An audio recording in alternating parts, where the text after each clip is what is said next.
പൂണ്ടു കടിഞ്ഞാണും മുറുക്കിയുടനിന്ദ്രാത്മജന്നുയുധി തേർപൂട്ടി നിന്നുപത ചെമ്മേ മറഞ്ഞൊരു ശരം കൊണ്ടു കൊന്നതുമൊരിന്ദ്രാത്മജന്നെ ഹരി നാരായണായ നമഃ.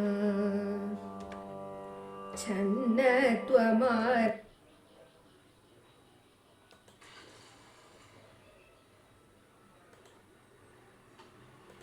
നാരായണായ നമ നാരായണായ നമ നാരായണായ നമ നാരായണായ നമ നാരായണ ശങ്കര സന്നാവനാഥന ജഗന്നാഥ വിഷ്ണു ഹരി. ഹരിനാമ കീർത്തനം ശ്രീ ബാലകൃഷ്ണൻ നായർ സാർ എഴുതിയ വ്യാഖ്യാനത്തിൻ്റെ ഓഡിയോ ബുക്ക് നമുക്ക് തുടർന്നു കേൾക്കാം. 35 പദ്യം. ഭഗവാൻ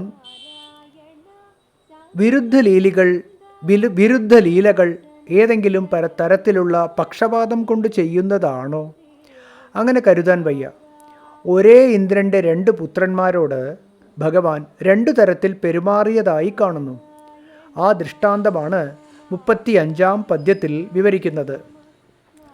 ചമ്മട്ടി പൂണ്ട് കടിഞ്ഞാണും മുറുക്കിയുടൻ ഇന്ദ്രാത്മജന് യുധി തേർപൂട്ടി നിന്നു ബത ചെമ്മേ മറഞ്ഞൊരു ശരം കൊണ്ടു കൊന്നത് മൊരിന്ദ്രാത്മജനെ ഹരിനാരായണായ നമഃ. ചമ്മട്ടി പൂണ്ട് കടിഞ്ഞാണും മുറുക്കി. കൃഷ്ണാവതാരത്തിൽ ചാട്ടയുമെടുത്ത് കുതിരയ്ക്ക് കടിഞ്ഞാണുമിട്ടു. ഇന്ദ്രാത്മജന്, ഇന്ദ്രപുത്രനായ അർജുനന്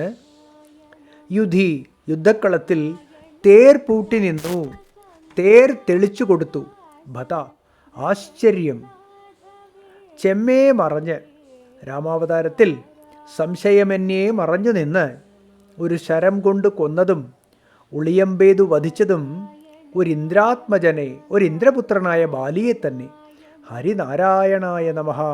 ഹരിനാരായണന് നമസ്കാരം.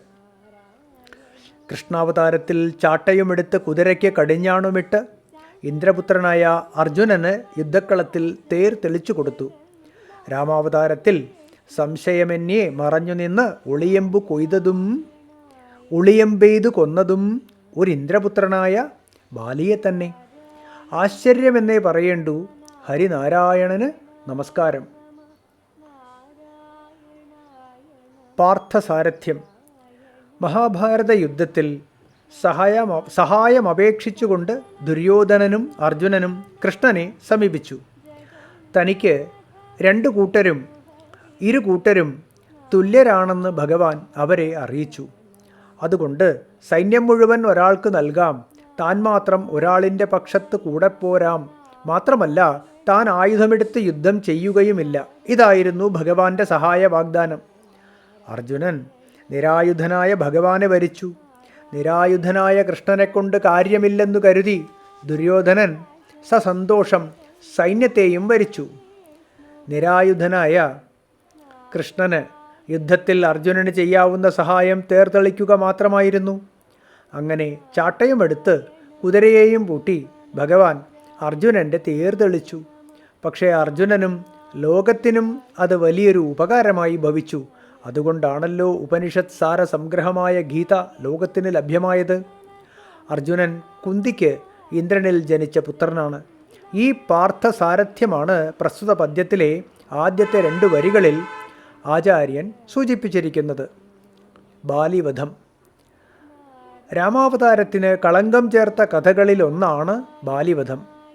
സുഗ്രീവനുമായി സഖ്യം ചെയ്ത ശേഷമാണ് രാമൻ ഇന്ദ്രപുത്രനും സുഗ്രീവൻ്റെ ജ്യേഷ്ഠനുമായ ബാലിയെ വധിക്കുന്നത്. ബാലിയെ നേരിട്ടെതിർത്തു കൊല്ലാൻ ആർക്കും തന്നെ സാധ്യമല്ല. തന്നോട് എതിർക്കുന്നവരുടെ പകുതി ബലം കൂടി ബാലിക്ക് പകർന്ന് കിട്ടുമെന്നൊരനുഗ്രഹവുമുണ്ട്. അക്കാരണത്താൽ ബാലിയും സുഗ്രീവനും യുദ്ധം ചെയ്തുകൊണ്ടിരിക്കെ ഒരു മരച്ചുവട്ടിൽ മറഞ്ഞു നിന്നുകൊണ്ട് രാമൻ ഒളിയമ്പെയ്താണ് ബാലിയെ വധിച്ചത്. ഒരു ഇന്ദ്രപുത്രന് സാരഥ്യവേല ചെയ്യുമ്പോൾ മറ്റൊരിന്ദ്രപുത്രനെ അധർമ്മചിന്ത കൂടാതെ ഒളിയം പെയ്തു കൊല്ലുന്നു. ഭഗവാന്റെ ഈ വിരുദ്ധ കർമ്മങ്ങൾ ഭഗവാൻ ആശ്ചര്യസ്വരൂപനാണെന്ന് വെളിപ്പെടുത്തുന്നു എന്നാണ് ആചാര്യമതം. വ്യക്തമായ ഭഗവത് ലീലകൾ ആശ്ചര്യമയങ്ങളാണെന്ന് നാം കണ്ടുവല്ലോ. ഭഗവാന്റെ യാഥാർത്ഥ്യം പൂർണ്ണമായും കണ്ടെത്തുക എളുപ്പമല്ല. അന്വേഷിക്കുന്നവർക്ക് ആശ്ചര്യകരമാം വണ്ണം ആ സത്യസ്വരൂപൻ്റെ ചില അംശങ്ങൾ തെളിയുന്നു. അവർ അപ്പോഴപ്പോൾ അത് ലോകത്തിന് വെളിപ്പെടുത്തി കൊടുക്കുകയും ചെയ്യുന്നു. ഭഗവാന്റെ പൂർണ്ണ യാഥാർത്ഥ്യം ഭഗവാന് മാത്രമേ അറിയൂ. ഈ വസ്തുരഹസ്യമാണ് ആചാര്യൻ 36-ാം പദ്യത്തിൽ വെളിപ്പെടുത്തുന്നത്. Audio book തുടരുന്നതാണ്.